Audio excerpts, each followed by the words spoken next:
오늘이 8월 11일인데요. 이제 4일만 있으면 어느 나라 조국의 광복을 기념했었던 그날이 다가오는 주간입니다. 우리가 이제 조국을 떠나서 외국에 나와서 살고 있습니다만 우리는 어느 곳에 나가서 산다 하더라도 늘 조국을 기억하고 있고요. 우리 후세대들에게 한국인으로서의 어떤 정체성이라고 할까요? 민족혼이라 할까요? 이런 부분들을 계속 가리키면서 우리는 이 땅, 이민의 땅에서 삶을 살아가고 있습니다. 지금부터 79년 전입니다. 우리 교회도 해방동이 권사님 한 분이 계십니다만은 1945년도죠. 79년 전 8월 15일 하나님은 우리 민족에게 해방이라고 하는 놀라운 선물, 놀라운 은총을 허락해 주셨습니다.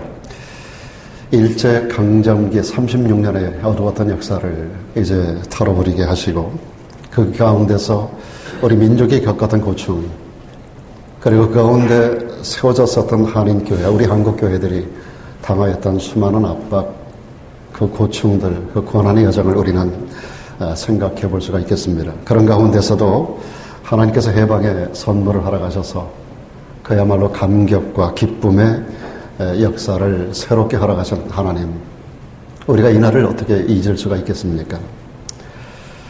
세계 역사를 살펴보게 되면 여러 모든 나라들이 어떤 종교를 선택하는지, 그 나라가 어떤 신앙을 가지게 되는지, 이것에 따라서 그 민족의 문화가 결정이 되고 정신세계가 결정이 됩니다. 그리고 그 나라의 운명이 결정되는 것을 우리는 보게 됩니다. 어느 나라든지 어떤 종교를 받아들이는가, 어떤 신앙을 가지고 살아가는가에 따라서 그 나라의 컬러가 만들어지는 것입니다. 오늘날의 인터넷이 발달이 되고 그래서 국제화된 이 시대에 우리가 각 나라를 다니지 않아도 인터넷을 통해서 여러 나라 모든 모습들을 다 볼 수가 있죠. 그래서 우리가 어느 나라, 그 나라 이름만 되면 대략적인 그 나라의 모습이 우리 머리에 떠오르는 그 이미지가 떠오르는 것을 생각하게 됩니다. 중국 하게 되면 유교 문화권 위에 세워진 그런 나라고, 인도 하게 되면 힌두교의 바탕 위에 세워진 나라다. 그리고 동남아 쪽으로 베트남이라든지 스리랑카라든지 태국이라든지 미얀마라든지 이런 캄보디 같은 나라들, 이런 나라들은 불교 문화 위에, 불교라고 하는 종교 위에 세워진 불교 문화권을 가지고 있는 그런 나라들이죠. 그리고 아랍이라든지 아프리카 대부분의 나라들은 이슬람권입니다. 그래서 이슬람 신앙에서 그들의 문화가 만들어져 왔고 오늘날의 그 나라의 정체성을 유지해 나가고 있는 것입니다. 대충 우리가 각 나라의 모습이 머리에 다 그려집니다. 어느 나라 하면 그 나라의 모습들이 머리에 떠오르지 않습니까? 오늘날 그 모든 나라들의 모습은 그 나라의 수천 년 동안 이어져 내려온 그들의 종교가 만들어 놓은 하나의 작품이다, 이렇게 말할 수 있을 것입니다. 아직까지도 그 피 속에 기독교 신앙이 맹맥하게 흐르고 있는 독일이라든지 영국이라든지 북유럽 같은 나라들에서 민주주의가 꽃피웠고요. 현대과학들이 거기서 나왔습니다. 우리는 지금 세계 최강이라고 하는 미국 땅에 살고 있습니다. 이 미국의 이 저력이 어디서 나온 것일까? 세계 모든 학자들이 미국의 역사를 그 짧은, 얼마 되지 않는 이 짧은 역사 가운데서 이 미국이라는 나라가 세계 슈퍼파워를 가지고 있는, 이 슈퍼파워라는 의미를 여러분 아시나요? 슈퍼파워라고 하는 것은 이 나라 외의 전 세계 모든 나라의 국력이라든지 이 전투력보다 더 파워를 가지고 있는 그런 첨단의 과학, 이 파워를 가지고 있는 나라가 이 슈퍼파워라고 이야기하는 겁니다. 전 세계 모든 군사력에 미국 하나를 당하지 못한다는 거예요. 그래서 미국이라는 나라, 이 슈퍼파워를 가진 나라, 수천 년도 아니고 수백 년도 아니고 불과 몇백 년밖에 안 되는 그러한 짧은 역사 가운데 세워진 나라, 이 나라의 이 저력이 어디서 온 것일까? 세계적으로 세계사를 연구하는 모든 학자들에 의하면 이 나라의 정신적인 기둥이 청교도 신앙 가운데 세워졌기 때문이라고 하는 것입니다. 다시 말하면 하나님을 믿는 여호와 종교 위에 세워진 나라이기 때문에 이 나라가 이런 강력한 나라가 될 수 있었다라고 말하는 것입니다. 그래서 미국 돈도 보게 되면 뭐 1불짜리부터 모든 지폐, 하다못해 쿼러 하나까지 모든 페니 하나까지도 동전에서부터 지폐 모든 것에 공통적으로 새겨져 있는 게 있잖아요. 뭐가 새겨져 있습니까? 뭐가 새겨져 있어요? 다 같이 시작. 다 같이 시작. 영어 못 읽으세요?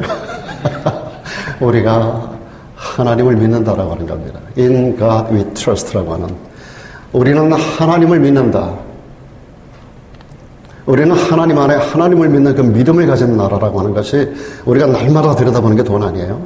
조그만 펜으로부터 시작해가지고, 니끌이라든지 전부 다 그 작은 동전 하나에서부터 시작해가지고, 100불짜리 여러분 큰 돈 전부 다 펼쳐놓고 한번 보세요. In God we trust라고 하는 이 문구가 안 새겨진 돈이 하나도 없습니다. 매일같이 우리는 그걸 보는 거예요.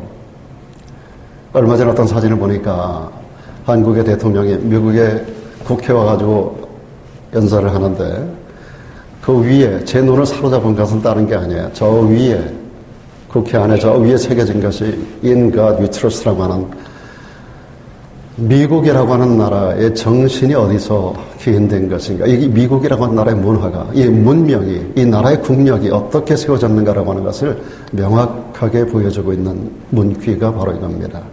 우리는 하나님을 믿는다라고 하는. 시편 14편 1절에 이런 말씀이 있습니다. 우리가 늘 많이 보고 있는, 암송하고 있는 문구입니다. 어리석은 자는 그 마음에 이르기를 하나님이 없다. 하나님이 없다. 뒤집어서 말하면 하나님이 없다라고 생각하고 하나님이 없다라고 마음을 가지고 살아가는 사람은 어리석은 사람이라는 겁니다. 공부를 덜 해서 어리석은 게 아닙니다. IQ가 낮아서 어리석은 게 아닙니다. 청명하지 않기 때문에 어리석은 게 아닙니다. 하나님이 그 마음에 하나님이 없다. 이걸 전제로 깔고 세상을 살아가는 사람은 그 자체가 어리석은 사람이라고 하는 것을 분명히 명확하게 말씀해주고 있습니다. 여러분, 우리나라 지나간 근대사 역사 속에서 특별히 남북 간의 그 무서운 전쟁이 벌어지게 되고 북쪽과 남쪽이 소위 말하는 처음 집권자들이 선택한 것이 있었잖아요. 북쪽의 집권자는 공산주의를 선택합니다. 공산주의는 유물론입니다. 하나님을 부인합니다. 신이 없다라고 선언합니다. 특별히 기독교를 앞세운 모든 종교를 아편이라고 말합니다. 죽으면 거로 끝장이라고 말합니다. 그런 유물론적 사고관 위에 나라를 세웠어요. 김일성이라고 하는 사람이. 우리 남쪽은 하나님을 철저하게 신뢰하는 이승만 장로가 초대 대통령이 됩니다. 지나간 79년의 역사 이후에 79년은 독립이고 70년이 넘어 74년, 73, 4년 정도가 지나가는 이 같은 시대에 남과 북의 북녘이라든지 그 나라의 현재 모습, 여러분 머리 이미지가 어떻게 차이가 납니까? 우주에서 찍은 밤중에 찍은 사진을 보면 북쪽은 새카매요. 남쪽은 그렇게 화려하고 찬란할 수가 없어요. 평양 지역에만 약간 희미하게 불빛이 좀 살아있고요. 북한 땅 전체가 흑암입니다. 여러분 어떻게 생각을 하십니까? 무엇이 그 나라를 결정합니까? 무엇이 그 나라의 국력을 만들어내는 겁니까? 단기간에는 모르는 겁니다. 김일성이는 자기만 하나님이 없다고 생각해서 어리석은 자가 된 게 아니라 그가 통치하는 그 모든 백성들 모두가 불행한 역사를 살아가고 있는 것입니다. 인간의 소망은 권력에서 나오는 게 아닙니다. 인간의 소망은 돈에 있지 않습니다. 인간의 소망은 지식으로 말미암는 게 아닙니다. 인간의 소망 하나님께 있는 줄로 믿습니다. 소망 주께 있네. 아멘. 우리의 모든 소망은 하나님께로부터 유출되는 겁니다. 하나님께로 말미암는 것이 인간의 소망이어야 합니다. 어느 나라든지 하나님 신앙을, 여호와 신앙을, 예수 그리스도를 받아들이는 나라마다 소망이 있고요. 나라가 번영했었던 지나간 기독교 2000년사 전체를 되짚어 우리가 살펴볼 수가 있습니다. 우리나라 같은 경우 일제시대를 36년의 그 어둠의 시대를 지났습니다. 해방되는가 싶더니 불과 5년 만에 또다시 6.25 전쟁이라고 하는 것이 동족상잔이라고 하는 그 비극이 세계에서 유례를 찾아볼 수 없는 그 엄청난 비극이 겹겹이 우리나라를 때렸습니다. 그런 가운데 그 이전에 1884년도 인천으로 언더우드 아펜젤라가 들어와서 우리 기독교 복음의 씨앗을 심고 그런 가운데서도 기독교 신앙이 자라나기 굉장히 어려운 척박한 환경 가운데 우리나라가 그 무서운 민족의 고난을 겹겹이 경험하게 됩니다. 그런 가운데서도 우리 민족이 오늘 같은 세계적인 국가로 발돋움할 수 있었던 그 저간이 뭡니까? 그 힘이 뭡니까? 그 배경이 뭡니까? 우리 민족이 하나님 신앙, 여호와 신앙을 받아들였기 때문인 줄로 믿습니다. 여러분 하와이에 가면 이승만 대통령이 건립했다라고 하는 한인교회가 있다고 합니다. 저는 가보진 못했습니다만 거기에 가면 이승만 대통령이 언제 어떻게 예수님을 영접하게 되었는지 그런 역사들이 기록으로 보관이 되어 있다고 하는데요. 그 문서들에 의하면 이승만 대통령이 예수님을 믿게 된 것이 1899년 한성 감옥에 갇혔을 때 이루어진 사건입니다. 그가 배제 학당을 다녔어요. 그곳은 그때 당시에 선교사님들이 세운 학교예요. 선교사님들을 통해서 공부를 했어요. 외국의 신문물, 신학문 이런 것들을 배우면서 선교사님들은 복음화가 목적이잖아요. 그래서 성경을 가르칩니다. 티네이저로서 성장하면서 그가 배제학당에서 그 선교사님들 통해서 복음을 받아들였지만 그가 믿지는 않았다고 그래요. 그런 가운데서 그가 감옥에 들어갑니다. 한성 감옥에서 고난 가운데 있었던 그에게 선교사님들이 학교를 다니면서 가르쳐 주었던 교훈들이 생각이 나는 거예요. 우리가 왜 기도해야 되는가? 하나님이 살아계시기 때문이고 살아계신 하나님 앞에 기도한다면 살아계신 하나님은 전능하신 창조주 하나님이기에 그분은 우리의 모든 기도를 들어주신다라고 하는 그러한 선교사님들의 가르침이 머리에서 뱅뱅뱅뱅 돌더라는 거예요. 어둠 가운데 있었던 청년 이승만이 한성 감옥에서 그 선교사님들의 그 말씀들이 생각이 나서 무릎을 꿇고 그렇게 기도했다는 거예요. 하나님이 살아계신다면 내 영혼을 구원해 주십시오.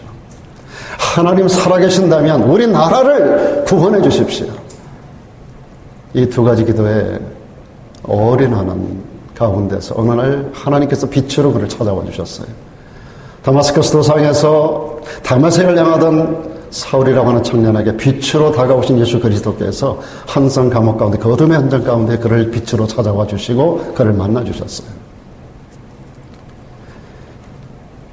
그는 주님을 만나면서 기쁨과 평안으로 가득 채워지고 전혀 새로운 인생으로 그가 가는 길을 바꾸었습니다. 이렇게 옥중에서 예수님을 만난 이승만은 한국 민족을 깨울 수 있는 방법이 정신적으로나 도덕적으로나 민족적으로 거듭나게 하는 방법은 기독교 신앙밖에는 없다라고 믿었던 겁니다. 감옥 안에서 그는 다른 동료들을 전도합니다. 그리고 독립협회에서 함께 활동했었던 당시의 양반 지식인들을 모아서 그곳에서 함께 하나님을 찬양하고 예배했습니다. 거기서 그들은 모여서 성경을 외우고 성경 공부를 했어요.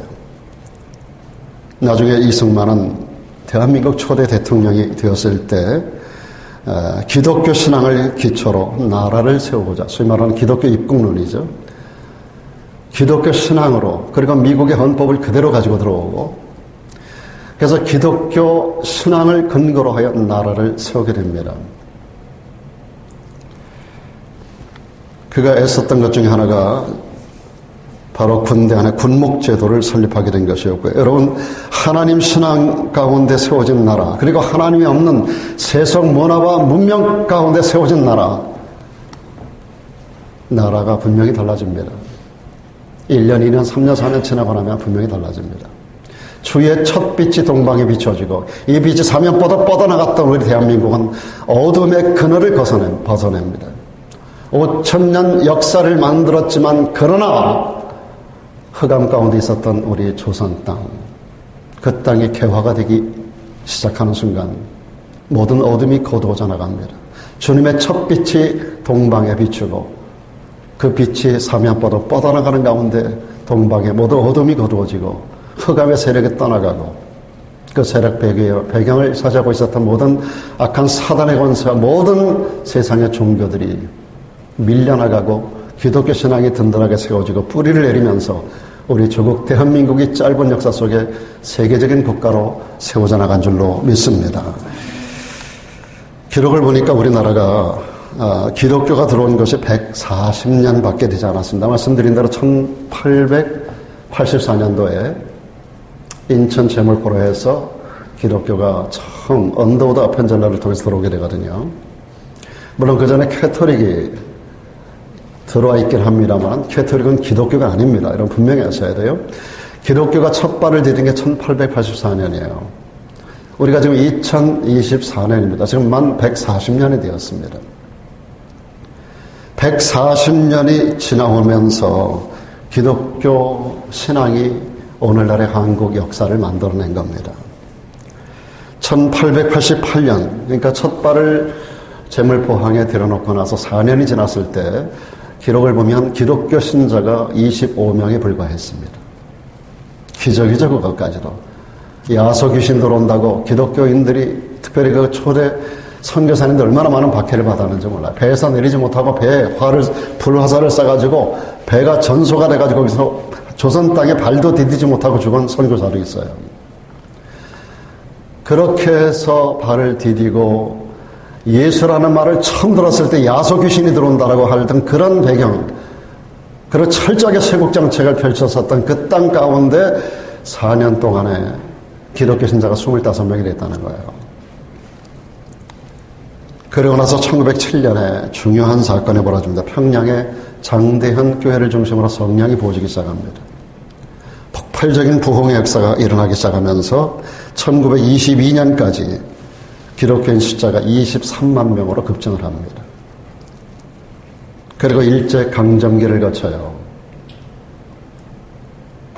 그리고 6.25를 통과합니다. 1953년도에 종전이 되었을 때 우리 기독교인이 남한에 100만 명의 성도를 만들어냅니다. 그리고 나서 1980년대 우리 기독교의 놀라운 부흥의 역사를 이루었잖아요.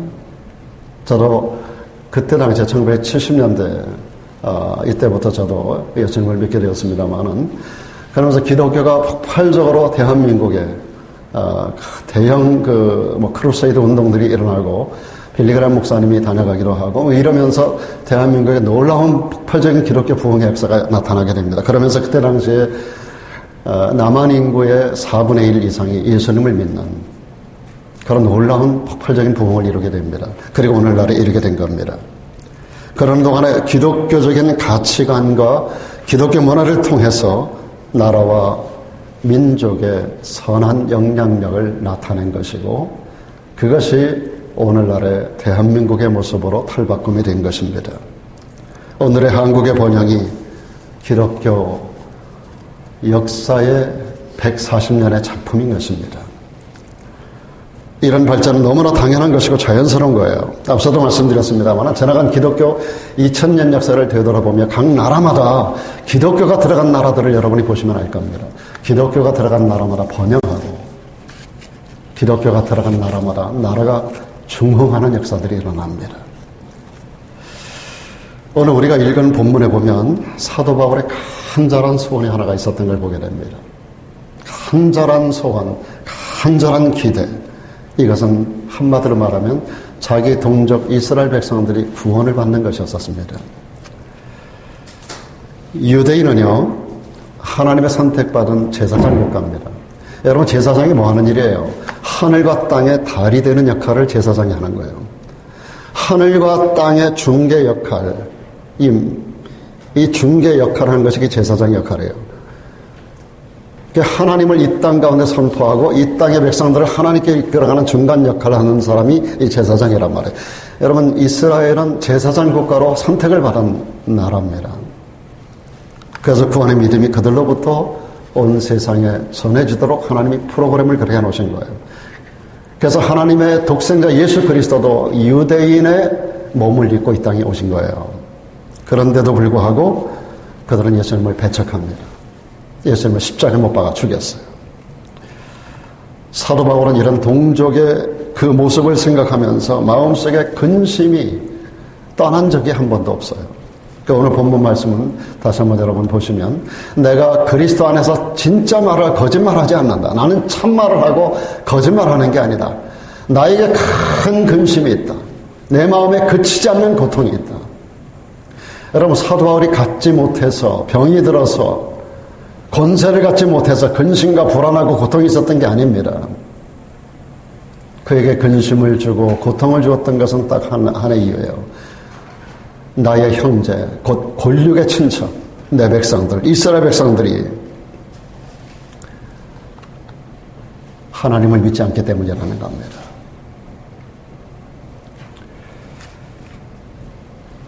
사랑하는 여러분, 바울은 오직 예수만이 구원의 근거가 된다라고 가르쳤습니다. 바울은 예수 그리스도를 믿지 않고는 어느 누구도 구원을 받지 못한다라고 가르쳤습니다. 그런데 자기 민족이, 그의 권력지친이, 유대 백성들이 예수님을 배척하고 믿지 않는 겁니다. 이것이 바울의 근심거리였고 바울의 고통이었던 겁니다. 그는 여기 말씀대로 내 자신이 저주를 받아 그리스도에게서 끊어질지라도 하나의 소원을 가지고 있다. 그 소원은 자기를 위한 게 아닙니다. 나 자신을 위한 게 아니라 나의 형제, 곧 골육의 친척들, 이스라엘 백성들을 생각하면서 차라리 나 자신은 저주를 받아 그리스도에게 끊어질지라도 내 백성들은 구원을 받기를 소원하는, 이것이 사도 바울의 간절한 소원이었던 겁니다. 여기 저주라고 하는 단어가 나와요. 내 자신의 저주를 받아. 이 저주라고 하는 단어가 헬라에 보면 아나데마라는 단어입니다. 아나데마. 멸망, 심판, 지옥으로 떨어지는 형벌, 그런 뜻을 가지고 있습니다. 내 자신이 지옥으로 떨어진다 하더라도 라고 하는 말씀입니다. 무서운 말입니다, 여러분. 여러분, 소돔과 고모라의 멸망이 바로 아나데마의 멸망입니다. 그래서 사도 바울은 자기 동족 이스라엘 백성들이 모두 구원을 받을 수 있다면 내가 아나데마의 멸망 가운데 던져진다 하더라도 나는 그것을 선택하겠다는 겁니다. 이게 얼마나 위대한 선포입니까? 나 자신이 아나데마, 소돔과 고모라의 멸망 가운데 들어간다 하더라도, 아니 지옥의 형벌 가운데 내가 영원히 파멸된다 하더라도 내 동족, 내 백성들, 내 민족이, 내 사랑하는 백성들이 구원을 받을 수만 있다면 나는 그 길을 가겠다는 거예요. 얼마나 위대한 선언입니까? 아나데마의 멸망이, 그것도 나는 두려워하지 않는다. 내 백성이 구원받을 수만 있다면. 그렇게 하지 아니하는 이 백성들의 모습, 하나님을 배척하고 예수 그리스도를 배척하는 이 백성들을 바라보며 그는 마음에 고통을 가지고 있었던 거예요. 근심하고 있었던 거예요. 저 거리를 방황하는 불쌍한 영혼들, 그 가운데 나의 부모, 내 형제는 없는가? 여러분들에게는 그런 마음들이 있으십니까? 저 거리를 방황하는 불쌍한 영혼들 가운데 내 부모는 없는가? 내 형제는 없는가? 내 사랑하는 세상의 어떤 친구들은 없는가? 여러분, 사도 바울은 그것이 늘 마음의 고통이에요. 그게 근심이에요. 못 가져서가 아니에요. 못 먹어서가 아니에요. 병들어서가 아니에요. 소돔과 고모라를 멸망시켰더니 아나데마의 멸망, 지옥의 형벌로 들어가는 그런 멸망 가운데 내가 떨어진다 하더라도 내 백성들이, 내 형제들이 구원을 받을 수만 있다면.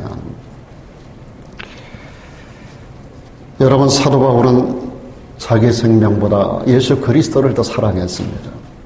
예수 그리스도와 떨어진다는 것은 상상할 수 없는 일이에요. 여러분도 그러신 줄 믿습니다. 여러분, 예수 그리스도 가장 소중한 존재임을 믿습니다. 세상 무엇과도 분리될 수 있지만 예수 그리스도와 분리되는 것은 사도 바울에게 상상할 수 없는 일이에요. 그런데 그럼에도 불구하고 그는 자신이 예수 그리스도에게 끊어진다 하더라도 내 백성들이 구원받을 수만 있다면, 이게 그 마음의 유일한 소원이었던 겁니다. 여기서 우리는 사도 바울의 신앙적 차원의 애국심이라는 게 뭔지, 동족 애가 무엇인지, 조국을 위한다는 게 무슨 의미인지 하는 것을 깨닫게 되는 겁니다. 우리가 나라와 민족을 위하여 기도해야 된다, 8.15 해방을 통해서 우리가 특별히 조국을 생각해야 된다라고 하는 것은 다른 게 아닙니다. 나라의 경제적인 번영을 위해서 기도하자는 게 아닙니다. 조금 못 살고 좀 덜 가지면 어떻습니까? 구원받는 백성이 되기를 위해서.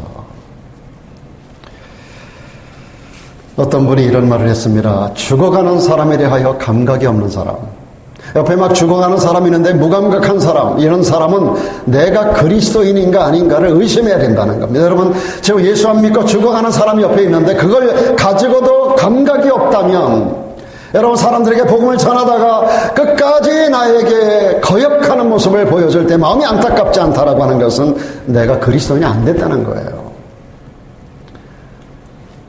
저는 많은 사람들을 전도로 다니면서 복음을 전하고 예수 믿자고 교회 좀 오자고 할 때 거부하는 그들의 얼굴 표정을 바라볼 때 그렇게 가슴이 아플 수가 없어요.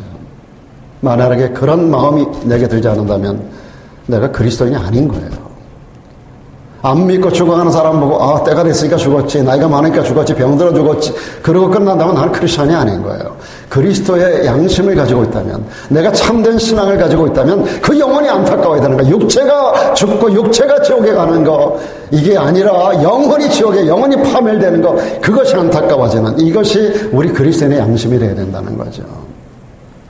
저는 이 말에 100% 동의합니다. 죽어가는 사람에 대하여, 예수 안 믿고 죽어가는 사람이 있는데 그걸 보고 감각이 없다면 나는 그리스도인이 아니라는 거예요. 우리 가족이나 이웃이 아직도 믿고 있지 않은데 감각이 없다면, 예수 믿어보라고 하지 않는다면 나는 그리스도인이 아닌 거예요. 내 가족이, 내 사랑하는 친구가 죽어서 지옥 가는 게 너무나 분명한데도 어떻게 그런 사람들을 두고만 볼 수 있겠는지. 그뿐 아닙니다. 오늘 우리는 특별한 날을 맞이해서 우리 민족을 생각할 필요가 있습니다. 저 민족이 그렇게 타락하고 예수를 모르고 멸망의 길로 가고 있는데 어떻게 우리 그리스도인들이 우리 민족을 위해서 기도하지 않을 수 있겠는가? 여러분, 사도 바울만 이런 마음을 가졌던 게 아닙니다. 구약의 위대한 사도 바울, 구약의 사도 바울이 모세입니다. 신약의 모세가 사도 바울이에요.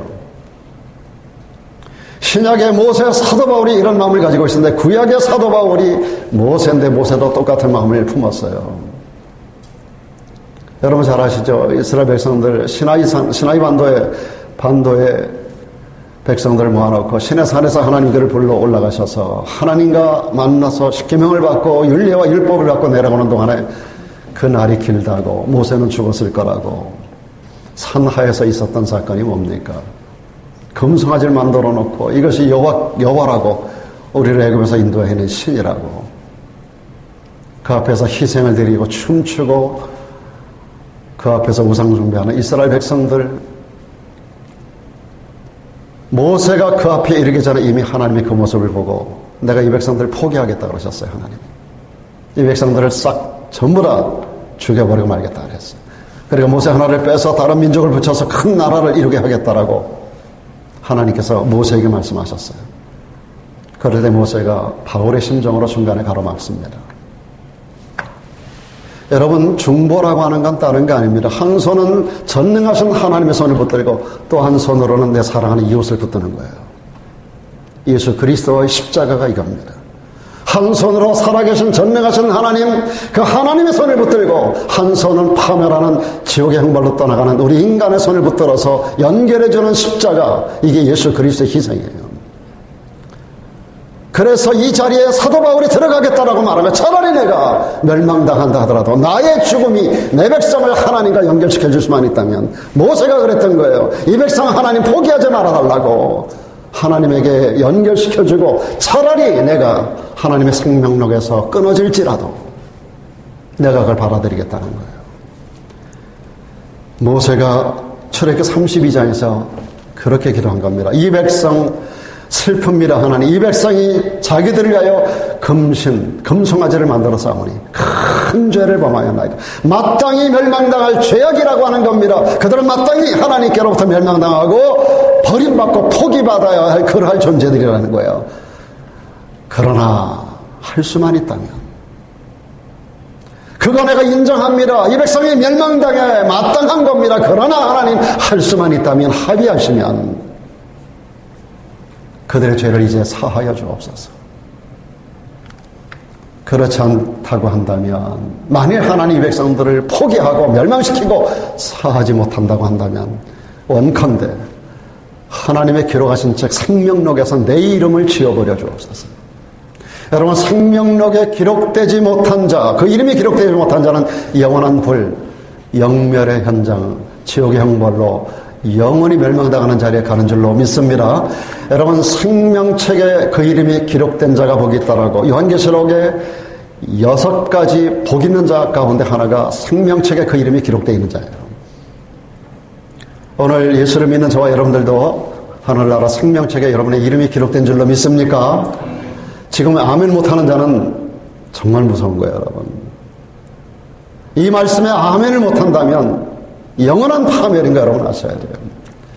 여러분, 지옥의 형벌을 우습게 생각하지 마세요. 7, 80년 살다가 갈 때 그만큼의 형벌을 당하는 게 아니에요. 영원이라는 것은 무서운 말입니다, 여러분.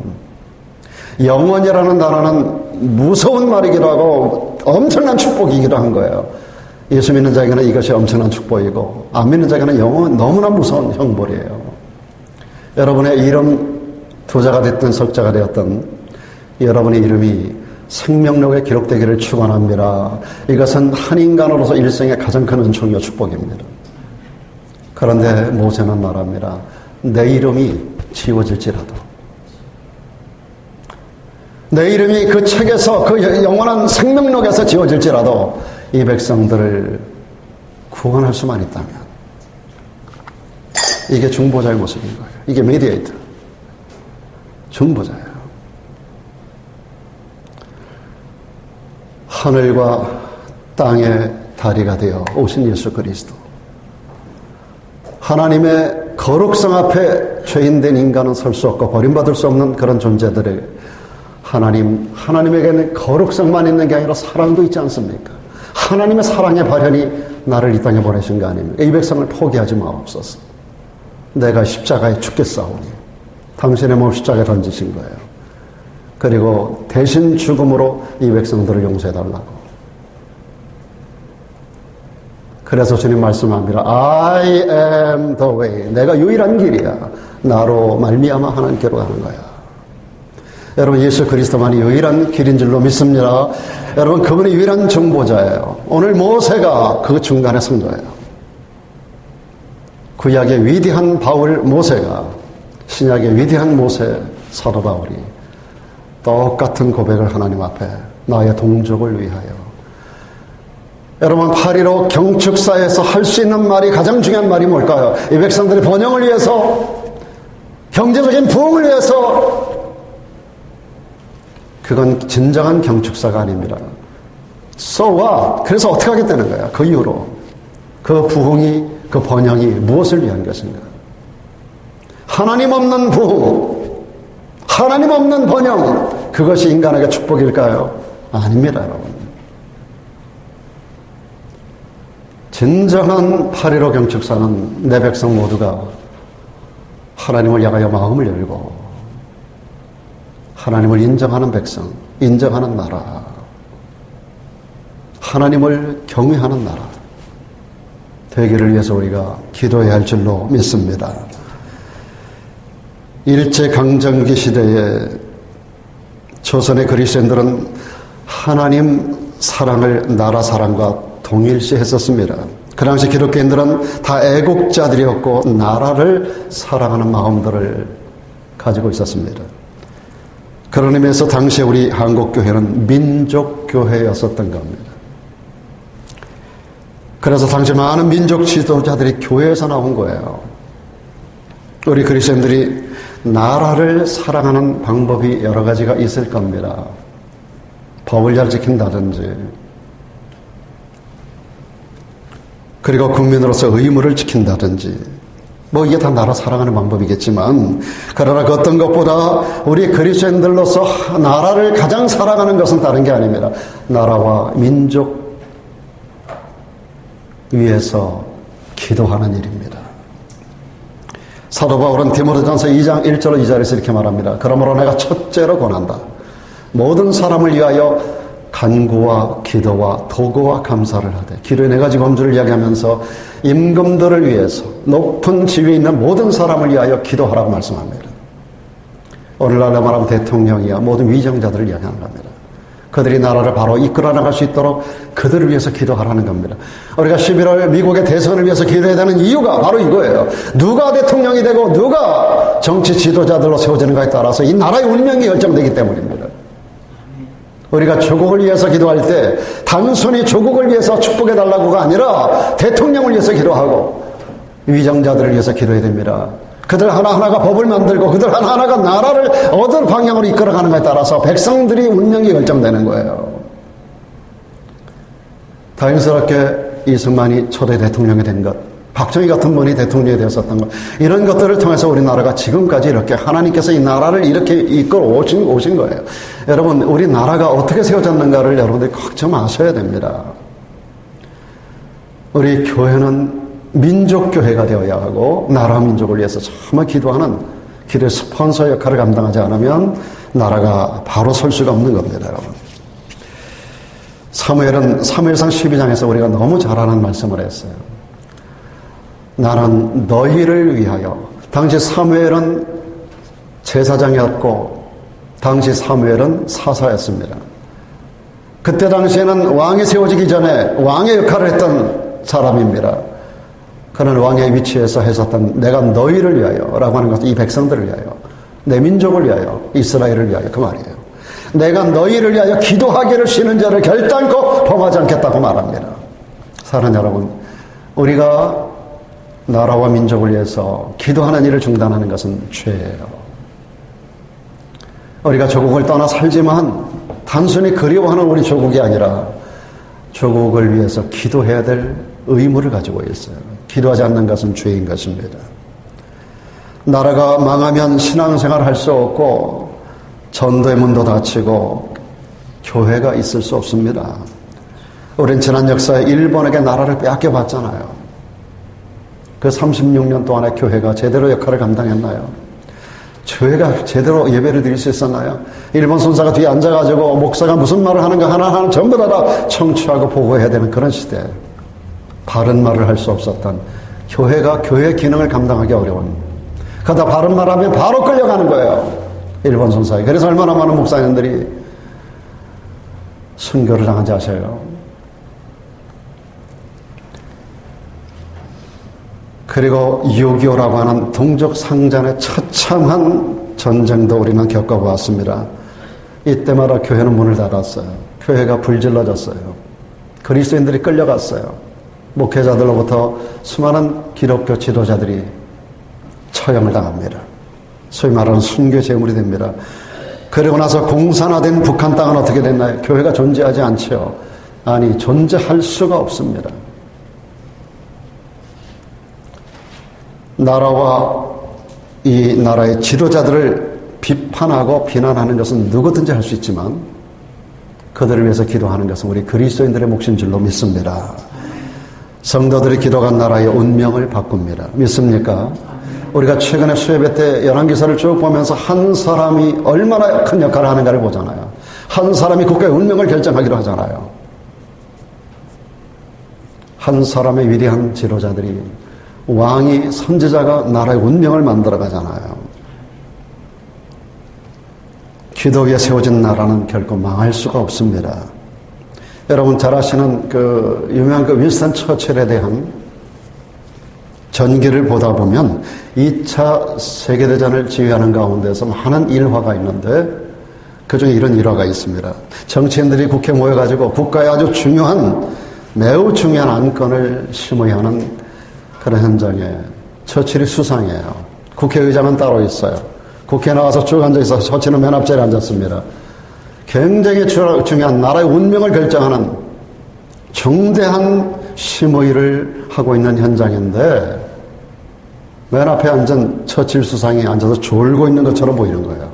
머리를 푹 밑에다 파묻고 조는 것처럼 흔들기까지 하면서 국회의장이 버럭 소리를 지릅니다. 아니 어찌 수상이 돼가지고 이렇게 중요한 나라의 운명을 결정하는 이 현장 가운데서 졸고 앉았느냐고. 국회의장도 너무 화가 난 거예요. 처칠이 졸고 있는 줄 알고. 처칠이 눈을 번쩍 뜨고 내가 조는 게 아니라 지금 기도하고 있는 중이라고. 그랬더니 국회의장이 하는 말이 뭔지 아세요? 왜 하필 이때 이 자리에서 기도하고 있느냐라고. 처칠이 벌떡 일어나서 화를 내면서 소리 질렀다는 거 아니에요. 지금 이 중요한 시기, 이 나라의 운명을 결정하는 이 순간 바로 이 자리에서 내가 기도하지 않는다면 언제 어디에서 내가 기도하란 말인가. 이 말은 굉장히 유명한 말입니다, 여러분. 이렇게 중요한 결정해야 하는 나라의 운명을 결정하고 이것이 세계의 운명을 결정하는 현장이라면 이 순간 아니면 이 자리가 아니면 내가 어디에서 언제 기도하라는 말이냐. 너무 중요한 이야기예요, 여러분.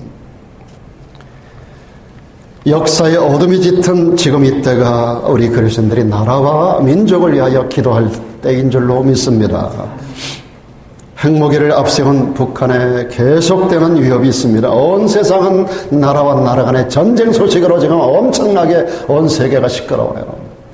한 나라의 전쟁은 그 나라의 전쟁으로 그 나라의 경제, 정치만원의 문제로 끝나는 게 전 세계가 전부 연결이 있어가지고 어느 나라에서 어느 지역에서 국지전쟁이 터지면 전 세계 유가가 흔들리고 전 세계 경제가 흔들리고 사이드카가 발동하고 전 세계 주식이 떨어지고 전 세계가 엉망진창이 되는 거예요, 여러분. 전 세계 나라와 나라 간의 정치 상황, 전쟁의 이야기들이 지금 우리 모든 나라, 모든 백성들의 마음을 불안하게 하고 있는 시대 아닙니까? 우리나라 같은 경우 미국도 마찬가지입니다. 많은 정치인들과 국민들이 대다수가 정신을 차리지 못해요. 정신을 차리지 못해요. 국가적으로 사회적으로는 동성애가 창궐하고요. 성적으로 도덕적으로 각종 사회적인 타락이 얼마나 심각한지 알 수가 없습니다. 이런 때 국민을 선도해 가야 할 교회들이 다 어딘가다 숨어 있는 것 같고 제 역할을 감당하지 못하고 대형 교회를 중심으로 손가락질을 당하고 사회 지탄의 대상이 되고 교회가 사회를 염려하는 게 아니라 사회가 교회를 염려하는 이런 시대 가운데 교회는 역할을 감당하지 못하는 무력한 이 시대. 목사는 짓지 못하는 개가 되어서 맨날 잘 된다는 소리나 해야 되고 나라와 민족의 운명을 나몰라라 하는 이런 시대를 지금 우리가 살아가고 있는 거예요. 저는 평생의 감사의 기도 조건 중에 하나가, 기도 내용 중에 하나가 대형교회 목사 되지 않은 게 너무 감사해요, 저는. 저도 큰 교회에서 청빙도 받아봤지만 안 간 게 너무 제가 일생 동안 잘한 선택이라고 저는 생각해요. 목사가 그런 데 가면은요, 할 말을 제대로 할 수가 없어요. 교회가 커지면. 당장 장로들부터, 당장 교회 안수집사들부터 중직들이 와가지고 그런 설교는 하지 말아달라고. 제가 워싱턴에 좀 큰 교회 있었을 때도 제가 어떤 설교하고 나면 저 밖에 서가지고 집사장이라는 사람이, 교회 대표자라는 사람이 저한테 꼭 이런 얘기를 해요. 목사님, 오늘 그 소리 2번째 하셨어요. 그 얘기 앞으로 설교하지 말아주세요. 설교 때 요런 얘기는 빼주세요. 한 번은 리스트를 작성해가지고 제가 사무실에 있는데 와가지고 교회 대표 집사장이 와가지고 그걸 제 책상에 놓으면서 목사님 요거는 설교할 때 요 부분은 빼주세요. 요거는 누가 시험 들고 요거는 누가 걸려있고 요건 누가 걸려있고. 제가 이런 말을 들으면서 이게 교회인가? 목사 입을 틀어막는 당신들이 정말 교회를 바로 세우려고 하는 교회 대표자인가? 목사가 성경 와에 잘못된 것을 가르치면 지적하지만 바른 성경을 가르치고 시대를 깨우기 위해서 정신 차리라고 말씀할 때 그것을 방해한다면 당신이 교회 일꾼인가? 사랑하는 여러분, 오늘 교회가 교회 모습을 간직하지 못하는 교회가 너무나도 많아요. 북한의 상황은 더 어렵습니다. 오랜 공산 정치로 인해서 그간의 어려움이 얼마나 크고 거기에 대해서 김정은이가 세워지면서 공포정치, 핵무기, 미사일 개발을 통하여 북한 사람들이 얼마나 지금 고통 가운데 있나요? 이런 때 우리 그리스도인들은 정말로 나라와 민족을 위해서 기도해야 됩니다. 성도의 기도는 나라와 민족을 살리는 유일한 등불이고 하나님의 역사의 출발점이 되는 줄로 믿습니다. 여러분, 사무엘 선지자가 사무엘상 7장 보면 국가의 절박한 운명 앞에서 백성들을 미스바로 모았어요.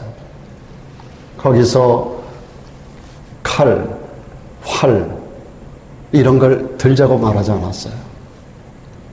하나님 앞에 기도하자. 하나님 앞에 제사를 지내고 기도하며 정말로 백척간대 섰던 그 땅을 위하여 기도했을 때 하나님께서 적군을 한순간에 썰어버리고 말았어요. 우리가 최근에도 열왕기서를 쭉 수임하다 보잖아요. 하나님에게서 한 신이 나와 적군 18만 5천 명 하룻밤에 송장으로 만들어버리는, 칼 한 번 쓰지 않고 전쟁에 승리케 하는 이 비결이 오늘 성도들의 진정한 기도의 힘인 줄로 믿습니다. 여러분, 기도는 굉장히 무력한 것 같아요. 그러나 기도같이 큰 파워를 가진 것이 없습니다. 그래서 E.M. 바운즈라고 하는 신학자는 성도가 들어야 할 두 가지 무기, 첫째는 하나님의 말씀인 성경, 또 하나는 기도라고 했습니다. 우리 이 두 가지 무기를 들어야 돼요. 우리는 핵무기가 없어도 이 두 가지 무기, 하나님의 말씀과 기도라는 무기를 들고 우리의 개인의 영적인 삶을 지켜나가고 우리 가정을 지키고 교회를 지키고 우리 사는 이 땅을 지켜내고 조국과 민족의 번영을 만들어가는 저와 여러분들의 삶이 되어야 할 줄로 믿습니다. 광복 79주년을 맞는 이때 우리가 해야 될 가장 중요한 것이 무엇인가를 우리가 함께 생각해 보았습니다. 기도하겠습니다.